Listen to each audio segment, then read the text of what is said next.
রাজস্থানে লাভজনকভাবে চাষযোগ্য 10টি শীর্ষ ফসল, যেগুলোর মাধ্যমে কৃষকেরা ধীরে ধীরে ধনী হয়ে উঠেছেন। নম্বর 10, গম বা হোয়েট।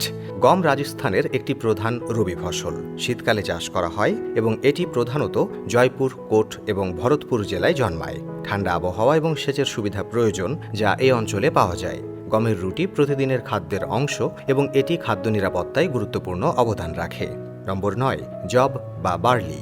এটি একটি গুরুত্বপূর্ণ রবি ফসল, প্রধানত পশুর খাদ্য ও বিয়ার তৈরিতে ব্যবহৃত হয়। রাজস্থানের আজমের, নাগৌর এবং সিকার জেলায় এটি চাষ করা হয়। এটি শুষ্ক ও অনুর্বর মাটিতে ভালো ফলন দেয়, তাই এটি কৃষকদের জন্য লাভজনক। নম্বর 8, ছোলা, যা বঙ্গগ্রাম বা কাবুলি ছোলা নামেও পরিচিত। এটি একটি প্রধান ডাল ফসল, প্রধানত জয়পুর, আলোয়ার এবং দৌসা অঞ্চলে চাষ হয়। এটি প্রোটিনের ভালো উৎস এবং ভারতীয় রান্নায় এর বিশেষ স্থান রয়েছে। নম্বর 7, বাজরা বা পার্ল মিলেট। এটি একটি প্রধান খরিফ ফসল, প্রধানত যোধপুর, নাগৌর ও বিকানের জেলায় চাষ হয়। শুষ্ক ও কম উর্বর জমিতে ভালো ফলন দেয়। বাজরার রুটি রাজস্থানের ঐতিহ্যবাহী খাবারের অংশ।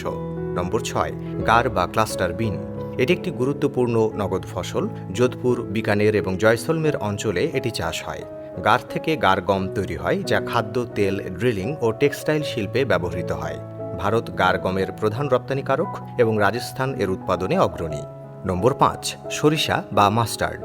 খাবার রান্নায় ব্যবহৃত হয় এবং এর পাতা দিয়ে শাক তৈরি হয়, যা উত্তর ভারতীয় রান্নার অংশ। এটি তিলহীন ফসলের একটি গুরুত্বপূর্ণ রূপ।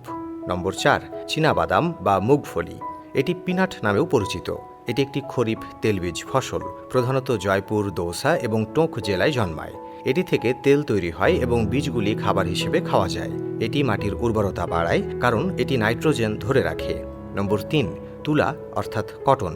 রাজস্থানের একটি প্রধান নগদ ফসল। গঙ্গানগর, হনুমানগড় এবং ঝুনঝুনু জেলায় চাষ হয়। তুলা থেকে ফাইবার পাওয়া যায়, যা কাপড় তৈরিতে ব্যবহৃত হয়। এটি রাজ্যের অর্থনীতিতে বড় ভূমিকা পালন করে।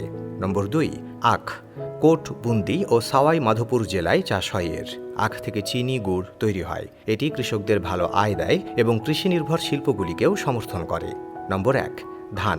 রাজস্থানের কোট, বুন্দি এবং বাঁশওয়াড়া অঞ্চলে প্রধানত ধানের চাষ হয়। বিশেষ করে কোট ও বুন্দিতে বাসমতি ধানের চাষ হয়, যা সুগন্ধি ও স্বাদের জন্য বিখ্যাত। ধানের চাষের জন্য প্রচুর পানির প্রয়োজন হয়, যা এখানে সহজলভ্য।